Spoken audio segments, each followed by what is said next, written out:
Ignition sequence start. 3, 2, 1. Range is hot. Lock and load. It's time for the Gun Rack with your hosts, Joey and Drew.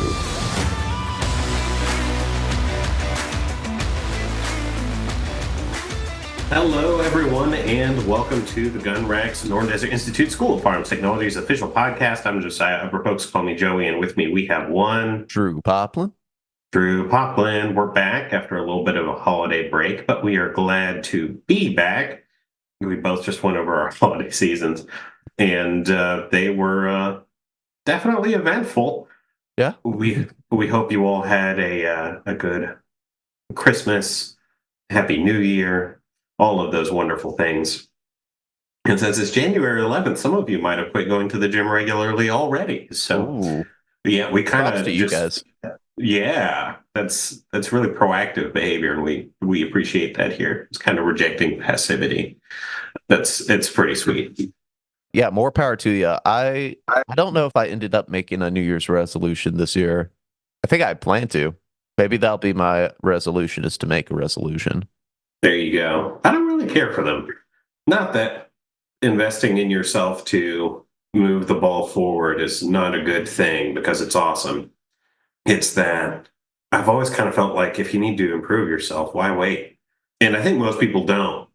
And I think a lot of people that create New Year's resolutions have a little less commitment than those who just kind of lean into it whenever they make a decision to do that. That's kind of big boomer energy coming off of me right now. I'd love to see the data on that, but yeah, my neck beard is just dragging across the floor. But I have zero data to support that, but I feel reasonably confident in it anyway. I feel like that tracks. So anyway, if you did choose to go with some sort of New Year's resolution, we still wish you all the best, and we hope that you are able to realize whatever you're shooting at. That's great too. And we just is that a pun? No, but I was going to say we just hope that one of them was to go to the range a little bit more, and then you can get what you're shooting at. Yeah, we got there eventually. But today we've got some pretty good stuff actually lined up for you. A lot of folks will do the best firearms of a given year. The flip side version of that is to go over SHOT Show with all the cool stuff that is intended to come out that year, which I'm sure we will do not too long from now. But right now, what we're going to do is we are going to talk about, I've got a list of top 5 firearms for 2023. I think they're all new to 2023. If they're not, they're pretty darn new. And I still think they merit mentioning in terms of last year's kind of highlight reel. And yeah, I think there are some really good ones in here. And I think most people know most of them, but if you don't, we're going to walk you through them just a little bit. But before that, obviously, we got to talk to you a little bit about Sonoran Desert Institute. Drew, will you walk them through that? Absolutely. Sonoran Desert Institute, otherwise known as SDI, is an online school that helps students learn the skills and techniques, both of those, that they'll need to be successful in the firearms and unmanned technology industries. SDI is accredited by the Distance Education Accrediting Commission, the DEAC, and currently we offer 3 programs in firearms technology. How about that? We offer the Associate of Science in Firearms Technology, the Certificate in Firearms Technology Gunsmithing, and finally, our brand spanking new program offering the Certificate in Firearms Technology Handgun Specialist. Now, if you want more information about any of those programs, please go to our website. It's www.sdi.edu. Tons of great information there. So yeah, definitely go check it out. Heck yeah. All right. So we're going to walk through our sources here really quick, talk about where we're getting this info from. So I used 4 primary articles for my research here and ended up leading on one a lot heavier than the others, but we'll walk through all of them anyway. And then I want to include a little caveat of my own. But before we do that, we've got Outdoor Life, Best Handguns of 2023, tested and reviewed. We have The range of Richfield, 11 best handguns for women in 2023, which I don't think I actually pulled any from, but was still good reading. It was one of those where like you're researching and you're like, oh, that's cool. So you just kind of pull it into. It's always fun to see what that's a side tangent. We'll go into that later. Shooting Illustrated, new handguns for 2023. We definitely have pulled at least one from there that I love the idea of that I've not shot. And then guns.com, best guns of 2023. It's kind of the list that I've compiled here. It's all pretty good stuff. It was very comforting to see, if any of you guys work in a gun store or have ever been in a gun store, when a woman happened to be in it. Odds are pretty decent. You have seen a dude try to explain to a lady that what they needed was some sort of snub-nose, hammerless revolver with a 2-inch barrel. Now, I have been told that 2 inches is fine, but if you are in a beginner shooter, I mean, have you ever shot a snub-nose revolver, people? You know how difficult those things are to control and fire with any sort of precision or accuracy? Absolutely not. Covering guns in pink camo is, some people love it, so I'm not going to get too ragey about it. But to see someone and be like, oh, yes, you're a chick. Here, let me pigeonhole you into this thing. Come on, guys. We're better than that.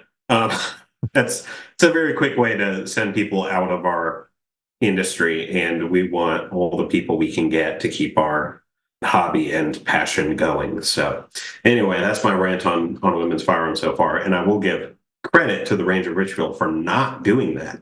I want to go through a best handguns for women article episode at some point. We probably need a woman on here to give that any authority on any level, but I'll walk through what they did just so that you have that info. Number one was a Glock 17 or 19 or 43X. Number two was a 365, which is pretty close to a snub-nose pistol. So we'll keep that in mind for those who shot a 365, not a 365 XL, just a 365. You know how freaking tiny a handgun is. It's a hard one to shoot. So I'd probably get rid of that one myself, unless you are an expert shooter already. 3 is going to be HKVP 9. CZ75 PO1s, number 4, which is a fantastic handgun. I'm sure you guys know that already. Number 5 is a Shadow Systems MR920 and 9, which looks like a very souped up clone. I don't quite understand that choice, but that's okay. Number 6 is Ruger SR1911 in either 45 or 9 or 10 millimeter. Not going to be one I recommend probably unless it's a 9 for a new shooter. As cool as a 1911 is, I keep one. The number 7 is going to be the Sig Sauer P226 Legion, just in case you just had $1,000 to throw out the window. Why wouldn't they recommend the regular one? Come on, people. The calibers I recommend for that are 9 357 Sig, which no, and then 40 Smith & Wesson, which also no. I'm liking this list less and less as I start saying it out loud. It's better than most of the other ones I've seen, but I think you guys are getting the picture here. 8 is a Sig Sauer P238. It is a micro-compact handgun, which again means I'm probably not going to recommend this to just about anyone that's not very comfortable with what they do. That being said, if you are a comfortable shooter already, getting one of these guys in 380, you could do worse. Piece the snot out of a PPK, which is kind of in the same ballpark in terms of size. Number 9 is going to be a Smith & Wesson Shield in all the cartridges. And while the Shield is not really my cup of tea, I am not going to say anything against it. The other one is the Shield EZ, which actually I think is a great option for people that are not familiar with firearms already. Shoot, here it is. I miss it in my first read-through. Number 10, Smith & Wesson 642 and 38 Special. A hammerless snub-nosed revolver with what appears to be a 2-inch barrel. Damn it, dude. I thought we were better. I really thought we were better than this. I don't know how I missed it in my first read through. Okay. These people are going to lose their totally real and legitimate journalistic license here. But number 11 is going to be the Walter PDP-F, which is a fantastic firearm. So a little bit of redemption there. But don't shoot a don't shoot a snub-nosed revolver if you are trying to get into concealed carry for the first time. Don't do it unless you've put 5,000 or 6,000 rounds downrange. And I know that sounds like gatekeeping, but you do, like, maybe it is a little bit. I would not keep a snub-nosed revolver with me out of concerns about my ability to hit things. And I go take classes pretty regularly. If I can't do it, respectfully, a lot of you can't too. There's a fair amount of our listeners that are going to be better shooters than me, and that's cool. But come on now, snub-nosed revolvers don't need to be a part of a recommendation for women that's written in a search engine optimized fashion that's very clearly targeting new shooters. Yeah, I think it's fair to say that like it shouldn't be your go-to. It shouldn't be. Here. If you want to get one, and I'd probably avoid Smith and Wesson for this because they're expensive. If you want a truck gun or something like that, I guess that's fine. I still would choose a larger. Just pick a longer barrel, dude. It's not rocket science, and they're really cheap. So I just don't understand the appeal. If you want to go for something that's a micro compact, there are better options for that too. We're going to go on a snub-nosed rant at some point. I don't know how much of a place there is for them in the modern concealed carry world.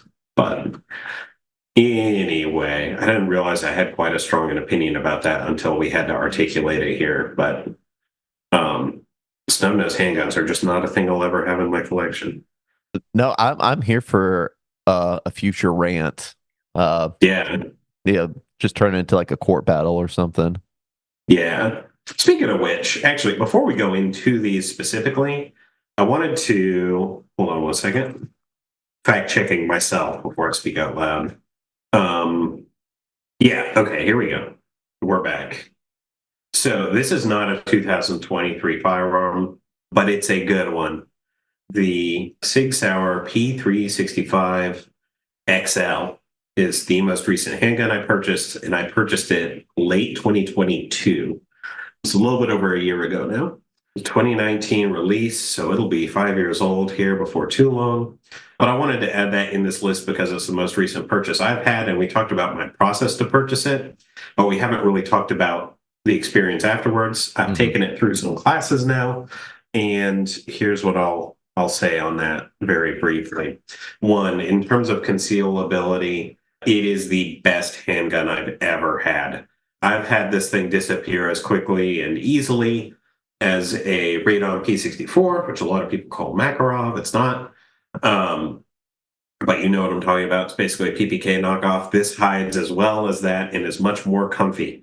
And with a 12-round flush fit magazine, you're carrying 12 plus 1.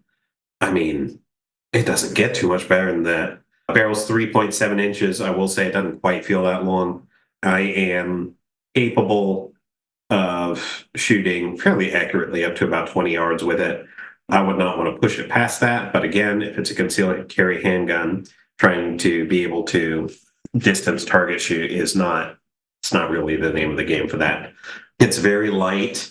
The one thing you want to pay attention to is you will need a magazine loader. Those unless you want to just carry like 10 rounds in your magazine, those last rounds will fight you on the way in every centimeter of the way. Very tricky to do.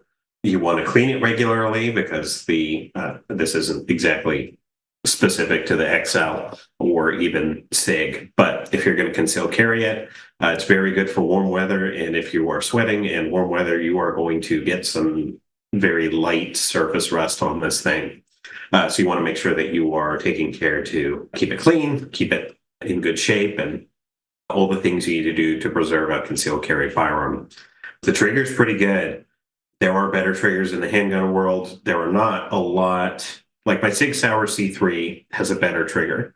It's also a very fancy 1911 variant. And this thing, the 365 XL, is probably 60% of the price, something like that.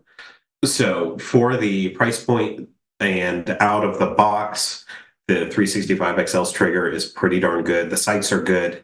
The front post has night sights. which is very good for seeing around in the dark. And I have very large hands. We've talked about that in many podcast episodes before. It fits my hand just barely. And one thing we don't talk about enough is people are like, yeah, I have a dangling pinky, but that's fine. No, it's not. That is absolutely vital to your being able to aim and shoot a firearm accurately and precisely. You need that. You can't just let it hang. I love you all. You're not special in that regard. And yeah, if you don't believe me on that, try to shake someone's hand and then remove your pinky and try to do it again. See how that goes for you. The difference is way more than you think it is. So all that to say, find a gun where your pinky, even if it just barely fits, does fit and fits consistently. And the 365 XL is like exactly the right spot for me on that. So there's more to do. I've had 0 failures to feed and failures to fire so far that were not intentionally induced. And those were intentionally induced as part of a drill, and those were cleared. First go, too easy.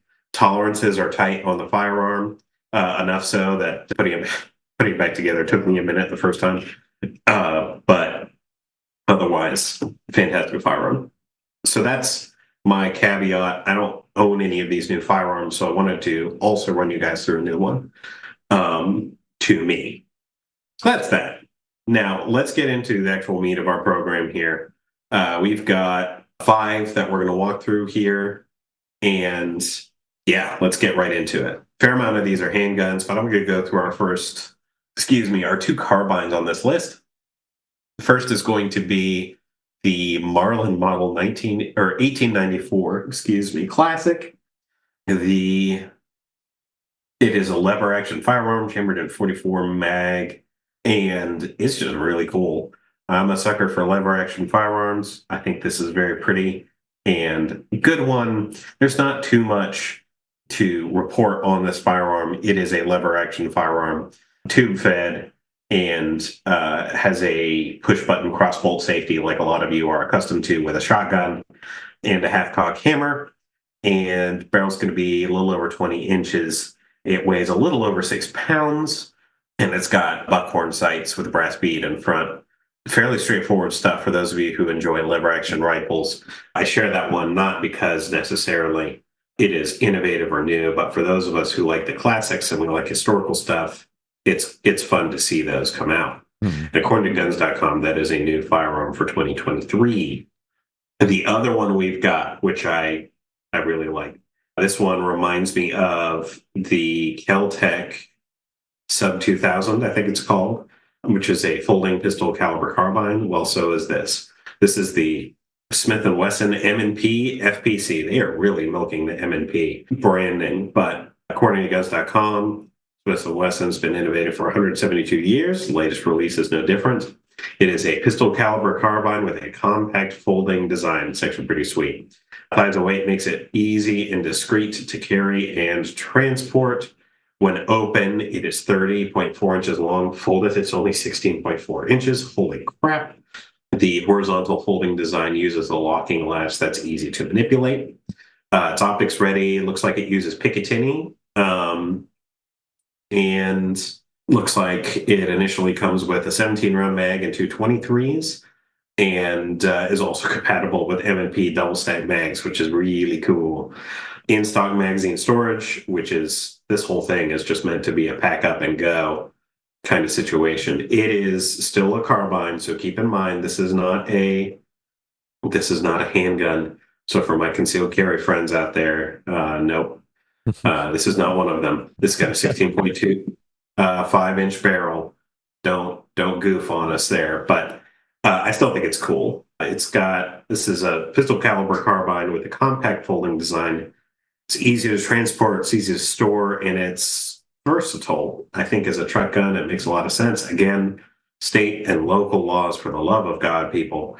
If you carry this in a way that's not lawful, you are going to make someone twitchy if they find it. So, be responsible, but it's still a really cool idea. And I'm glad to see Smith & Wesson breaking into some corners of the industry they have not yet. They generally do pretty good stuff. Okay, we're going to go to the FN Reflex, which is going to be this is FN breaking into the micro compact market. Think P365 and company. If you know that size, you get it. It's got a hammer fired action, which has a smooth trigger pull, easy operation. It is got a direct mount for optics. This is a concealed carry firearm, obviously, and it's pretty sweet. Yeah, I was surprised to see this thing not be striker fired. I actually went back to two sources to make sure that wasn't a mistake. It's single action only, internal hammer. According to guns.com, it's got a 4.3-pound trigger pull, which is pretty good. It's pretty darn good. There's a claim that's a little easier to cycle and field strip. The barrel length on this is going to be 3.3 inches, which is not terrible. For comparison, the P365, the base has a 3.1-inch barrel, so it's a little bit longer. Width is about an inch. The weight is just a tiny bit over a pound.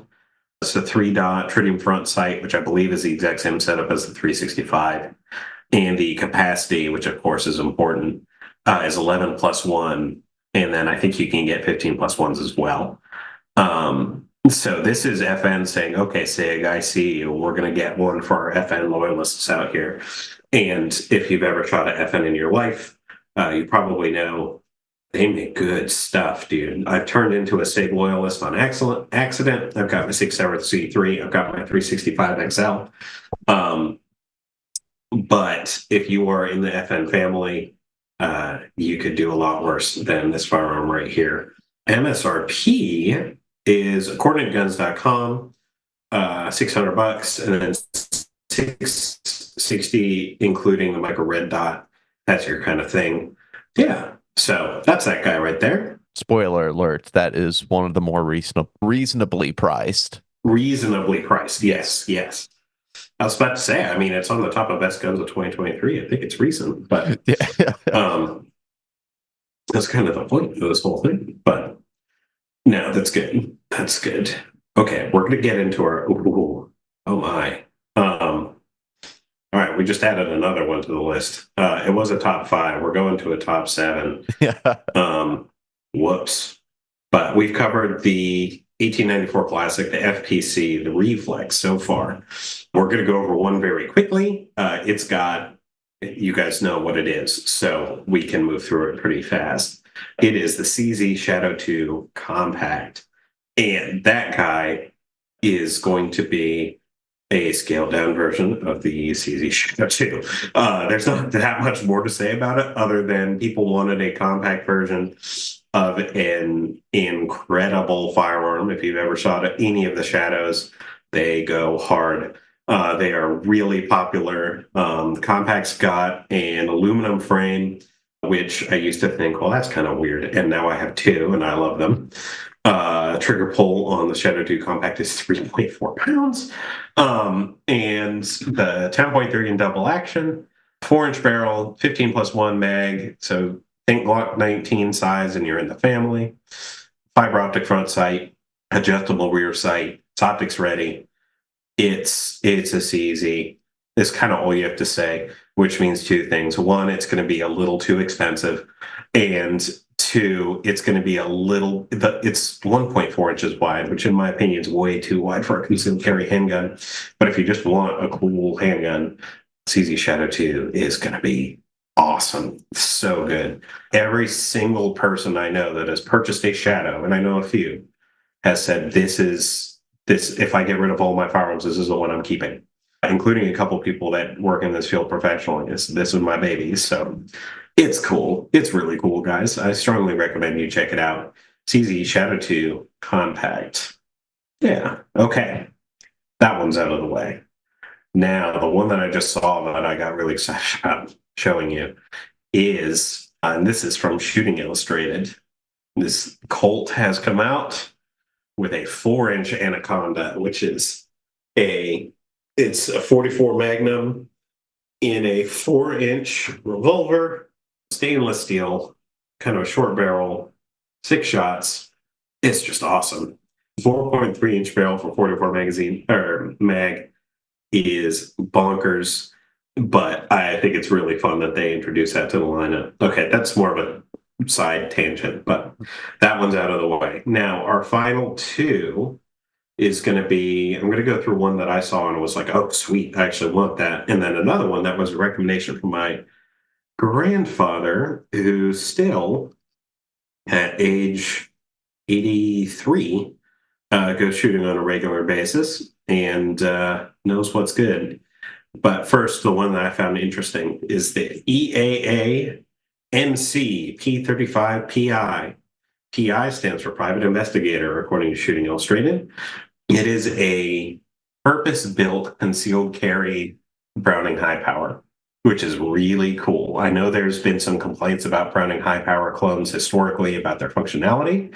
I won't make any claims in regards to this one specifically. But for those of you who are interested in single action hammer fired firearms, especially old school ones, high power is insanely popular for a reason. And this one is built just for EDC.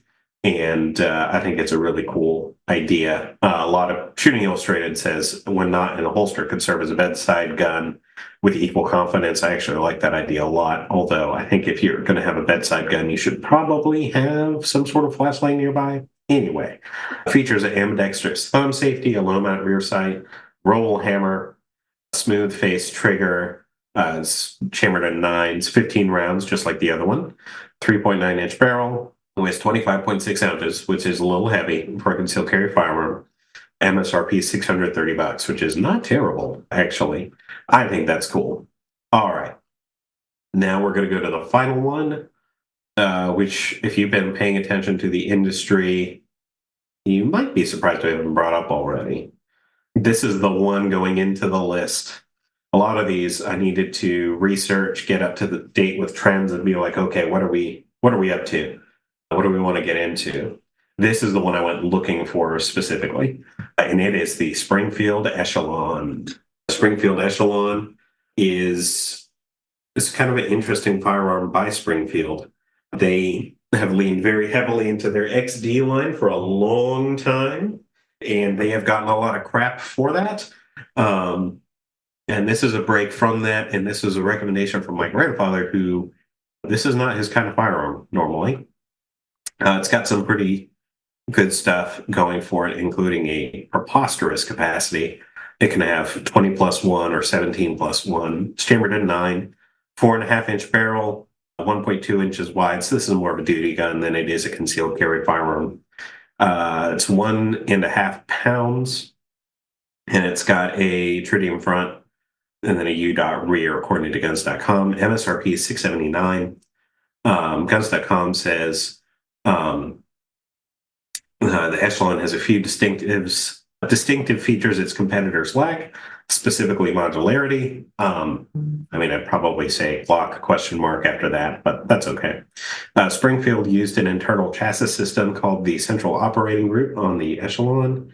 The COG is entirely self-contained, allowing you to change the grip module without any tools, which actually, yeah, that's pretty cool.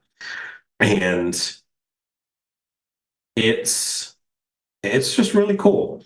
I don't know really what is busting the market about this thing so thoroughly, but the people that have tried it that I know are all like, actually, this thing is built different.